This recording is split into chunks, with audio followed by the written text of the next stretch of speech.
Film की शुरुआत होती है और हमें बताया जाता है कि हजारों साल पहले पृथ्वी पर कुछ विजिटर्स आए थे जिन्हें कि ओसाइरिस कहा जाता था और उन्होंने इंसानों को बहुत सारी चीजें दी जैसे कि एस्ट्रोनॉमी, आर्किटेक्चर और कल्चर। लेकिन इस सब के बदले उन्हें धरती चाहिए थी जिससे वो यहाँ पर राज कर सके। लेकिन एक फेरो और एक रोशनी के देवता दोनों ही ओसाइरिस के विरुद्ध थे। ओसाइरिस दबाते थे जब सभी तारे पिरामिड के ऊपर एक अलाइन में होंगे जिससे आसमान से एक रोशनी पिरामिड में आएगी जिससे कि ओसाइरिस धरती पर आ सकते थे। लेकिन फेरो ने उस रोशनी को छिपा दिया और ओसाइरिस के फॉलोअर्स को बंदी बनाकर पिरामिड के अंदर सुला दिया। लेकिन फिर भी कुछ लोग बच गए जो कि ओसाइरिस के आने का इंतजार कर रहे हैं और उन्हीं में से एक रानी एमोनपुर भी थी। इसके बाद हम रानी एमोनपुर को देखते हैं जो कि एक बच्चे को जन्म देती है। वो यहाँ पर अपने एक आदमी से कहती है कि ओसाइरिस का आखिरी बारिश है इसलिए इसे यहाँ से दूर ले जाओ, और ये कहने के बाद वो मर जाती है। इसके बाद राजा जो ओसाइरिस के खिलाफ थे वो उस रानी एमोनपुर को एक ताबूत के अंदर डालकर उसे पिरामिड के अंदर भिजवा देते हैं। इसके बाद हमें आगे ये पता लगता है कि पिरामिड के अंदर एक दरवाजा है जिसके अंदर से ओसाइरिस के पीढ़ी के ही लोग जा सकते हैं और उस दरवाजे के अंदर तभी जाया जा सकता है जब तारे फिर से सही क्रम में अलाइन होंगे।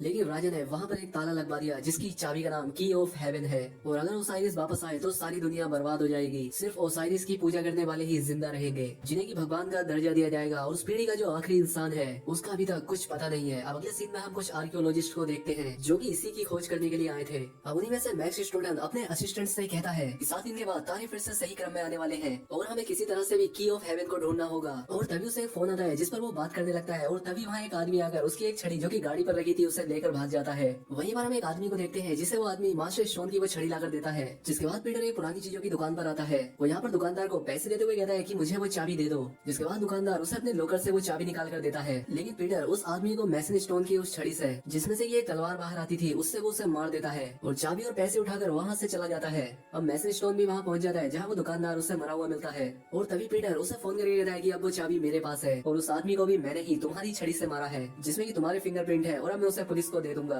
अगर तुमने मुझे अपने मिशन पर साथ न लिया तो। और अब मैसन स्टोन को न चाहते हुए भी उसकी बात माननी पड़ती है। इसके बाद वो क्लेरा नाम की एक लड़की से मिलता है जो कि भविष्य देख सकती थी। इसलिए मैसन स्टोन उससे सवाल करता है कि क्या मैं इस मिशन को पूरा कर पाऊंगा और वो हाँ में जवाब देती है। लेकिन उसके बाद उसे काफी अजीब से विजन भी आते हैं जिसमें कि ओसाइरिस को मारने वाले फिर से जाग गए हैं और मैसन स्टोन भी काफी घायल है। अब इससे वो काफी घबरा जाती है लेकिन वो उसे इस बारे में बताती नहीं। अब अगले दिन मैसन स्टोन एक प्रोफेसर और उसके असिस्टेंट एडलर से मिलता है जो कि उसके दोस्त थे। प्रोफेसर मैसन स्टोन से कहते हैं कि कल रात आए तूफान की वजह से ये पिरामिड खुद से ही दिखने लगा है।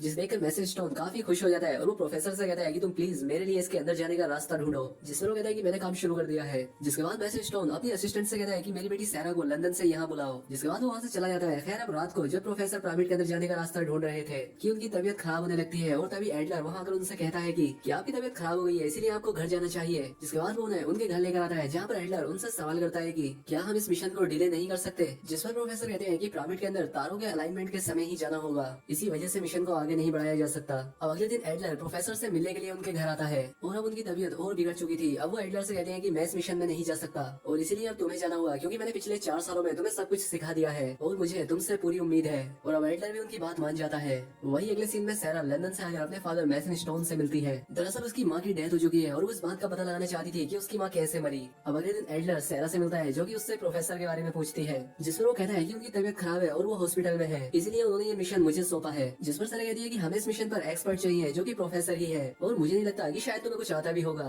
उसकी ये बात एडलर को अच्छी नहीं लगती। खैर अब सैरा मैसन स्टोन से कहती है कि प्रोफेसर इस मिशन पर नहीं आ रहे हैं इसीलिए उन्होंने अपने असिस्टेंट को भेजा है जिसे मैंने बुरा भला कहकर भगा दिया। ये बात सुनकर मैसन स्टोन तुरंत उठता है और सैरा से कहता है कि उससे माफी मांगो और उसे यहाँ बुलाओ क्योंकि हमें उसकी जरूरत है। इसीलिए सैरा उसे फोन करके माफी मांगती है और वापस आने के लिए कहती है और इसलिए वो मान जाता है। खैर अब सभी लोग जो मिशन पर जाने वाले थे वो मिलते हैं और यहाँ पर रोहित भी आता है जो कि प्राचीन चीजों को पहचानने में एक्सपर्ट था जो कि दरअसल भारत से था। अब इसके बाद ये सभी लोग पिरामिड के पास आ जाते हैं जहाँ पर यहाँ एक लोकल आदमी शाहिद और कुछ सोल्जर्स भी थे जो कि अंदर जाकर रास्ता ढूंढेंगे। अब इसीलिए ये लोग कल का इंतजार करते हैं क्योंकि तारों के अलाइनमेंट का दिन कल है। खैर अब अगले दिन ये सभी लोग पिरामिड के गेट के पास आते हैं। फिर यहाँ पर एडलर इन सभी लोगों को एक वार्निंग पढ़कर सुनाता है कि जो भी इस पिरामिड के अंदर जाने की कोशिश करेगा वो वापस नहीं आएगा, पर जो ओसाइरिस के पीढ़ी से होंगे उन्हें कुछ नहीं होगा। जिसमें मैसन स्टोन कहता है कि मजाक अच्छा था। अब इसीलिए ये लोग बिना उस वार्निंग पर ध्यान दिए सोल्जर से पिरामिड की एक जगह को तोड़वा देते हैं और इसके बाद ये लोग अंदर जाते हैं। लेकिन अंदर जाने पर इन्हें एक और एंट्रेंस दिखाई देता है जो कि अंदर से बंद था, जिसे देखकर मैसन स्टोन कहता है कि जिन लोगों ने इसे बनाया है उन लोगों ने इसे अंदर से बंद करके अंदर ही अपनी जान दे दी होगी। लेकिन उस सील को भी तोड़कर अंदर चले जाते हैं। यहाँ पर उन्हें कई सारे हॉर्नेट के छत्ते दिखाई देते हैं। यहाँ पर मैसन स्टोन सोल्जर से उन्हें तोड़कर रास्ता बनाने के लिए कहता है और वो लोग ऐसा ही करते हैं। जिसके बाद कई सारे हॉर्नेट उन पर हमला करना शुरू कर देते हैं। इसीलिए ये सभी लोग वहाँ से दूर हट जाते हैं। लेकिन जो छत्तों को तोड़ रहा था उस पर ज्यादा हमला होने की वजह से उसकी डेथ हो जाती है और इनकी टीम का एक मेंबर एडम फायर गन से उन सभी हॉर्नेट को चलाकर इनके लिए रास्ता बनाता है। जिसके बाद ये लोग आगे बढ़ पाते हैं अब आगे बढ़ने पर मैसन स्टोन सभी से सावधान रहने के लिए कहता है, क्योंकि आगे जाल बिछे हो सकते थे, इसलिए संभाल कर कदम रखना। लेकिन तभी वहाँ पर पीटर को एक सोने का छोटा स्टैचू दिखाई देता है, और अब जैसे ही वो सोने के छोटे स्टैचू को उठाता है, जिस जगह से ये लोग आए थे वो रास्ता बंद हो जाता है, जिससे इनका एक सोल्जर भी दबकर मारा जाता है, और उस स्टैचू को वापस उसकी जगह पर रखने पर वो रास्ता फिर से खुल जाता है।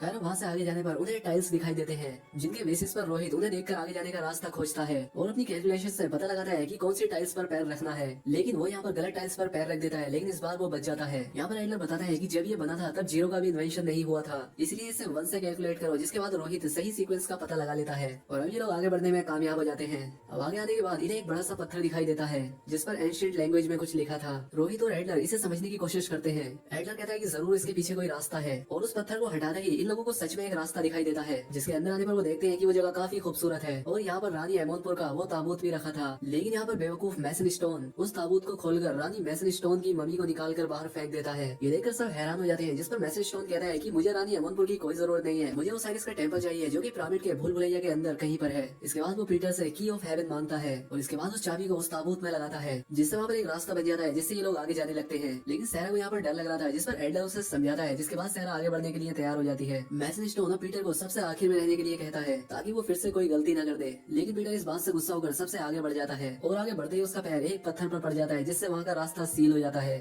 और अभी ये सभी लोग 3 ग्रुप्स में बढ़ जाते हैं। अब रोहित, शाहिद और एक सोल्जर नीचे उतर ही रहे होते हैं कि तभी एक अनजान चीज उस सोल्जर को ढकेल देती है, जिससे कि वो नीचे गिर जाता है। वहीं दूसरी तरफ एडलर भी एक सीक्रेट रास्ता ढूंढ लेता है, जिसके बाद वो सैरा और क्लैरा उस रास्ते से आगे बढ़ने लगते हैं और यहाँ आगे बढ़ने पर उन्हें उसी सोल्जर की बॉडी दिखाई देती है। अब देखते देखते बाकी लोग भी यहाँ पर पहुंच जाते हैं और अब आगे बढ़ते बढ़ते ये लोग एक ऐसी जगह पर पहुंच जाते हैं जहाँ पर की सभी ओसाइरिस को मारने वालों को रखा गया था, जो कि यहाँ पर ममीफाइड होकर खड़े थे। क्लैरा यहाँ पर अब उन्हें खास जानकारी बताती है कि जब ओसाइरिस की पीढ़ी का खून टेम्पल पर लगेगा और वो समय तारों के अलाइनमेंट का होगा, तो ये सभी लोग जाग जाएंगे और दुनिया को बर्बाद करने के लिए निकलेंगे। ये बात सुनकर सभी लोग डर जाते हैं और इतने में ही एक मम्मी सैरा का गला दबाने लगता है और अब जैसे ही एडलर उसे बचाने के लिए जाता है तो वो एक झटके में उसे दूर फेंक देता है। उनकी चीखें सुनकर सभी लोग वहाँ पर आ जाते हैं और उस मम्मी पर गोली चलाने लगते हैं। इसलिए अब वो मम्मी सैरा को छोड़कर अब उन्हीं के पीछे पड़ जाती है, क्योंकि उस पर गोलियों का असर नहीं हो रहा था। इसलिए वो आखिर में शाहिद को उठाकर उसे सर के बल पटक देती है, जिससे कि वो वहीं पर मारा जाता है। अब एडलर सैरा को बाहर का रास्ता ढूंढने के लिए कहता है और तब तक वो बाकियों को भी वहाँ पर लेकर आएगा। और किस्मत से सैरा यहाँ पर दरवाजा खोज भी लेती है, लेकिन वो सिर्फ एक ही बार खुल सकता था, जिसके बाद वो अपने आप बंद होने लगता है। इसलिए सभी लोग उस तरफ भागने लगते हैं। लेकिन मम्मी रोहित और पीटर दोनों को पकड़ लेता है, लेकिन वो रोहित को पकड़कर इस तरह से फेंकता है कि वो दरवाजे के पास ही आकर गिरता है, जिसके बाद अब ये सभी लोग वहाँ से बाहर आने लगते हैं। इसके बाद वो मम्मी पीटर को भी छोड़कर दरवाजे की तरफ बढ़ने लगता है, लेकिन पीटर उससे पहले ही दरवाजे के अंदर आ जाता है, जिसके बाद वो दरवाजा बंद हो जाता है। खैर अब आगे बढ़ने के बाद इन लोगों को साइरस के टेम्पल का दरवाजा दिखाई देता है, इसलिए मैसन स्टोन एडलर से दरवाजा खोलने को कहते हैं। लेकिन यहाँ पर एडलर उस दरवाजे पर लिखी भाषा को पढ़ता है, जिस पर लिखा होता है कि इस दरवाजे के अंदर सबसे पहला इंसान ओसाइरिस की पीढ़ी का ही जा सकता है, वरना ये पूरी जगह डिस्ट्रॉय हो जाएगी। अब यहाँ पर एडलर एक बटन को दबाकर पीछे हट जाता है, जिसके बाद मैसन स्टोन सैरा को एक खास जानकारी बताता है कि तुम्हारी माँ ओसाइरिस की पीढ़ी में से एक थी और तुम उसकी बेटी हो, यानी कि तुम भी ओसाइरिस की पीढ़ी से हो, और इसीलिए मैंने तुम्हें यहाँ बुलाया ताकि तुम पहले अंदर जा सको। ये सुनने के बाद सैरा बिना सोचे समझे आगे बढ़ती है, जिसके बाद एक जोरदार रोशनी के साथ दरवाजा अपने आप खुल जाता है और तभी इनके पास वो मम्मी भी पहुंच जाता है। इसलिए अब ये सभी लोग दरवाजे के अंदर जाकर दरवाजा बंद कर देते हैं और अब इसके बाद इन्हें ओसाइरिस का टेम्पल दिखाई देता है, जिसे देखकर रोहित कहता है कि किसी तरह का एनर्जी जनरेटर लग रहा है। यहाँ पर तभी एडम सैरा को पकड़ लेता है और उसे एक जगह पर बैठाकर उसका हाथ बांध देता है, जिसके बाद मैसन स्टोन रिवील करता है कि मैं सैरा का खून इस जगह पर गिराऊंगा,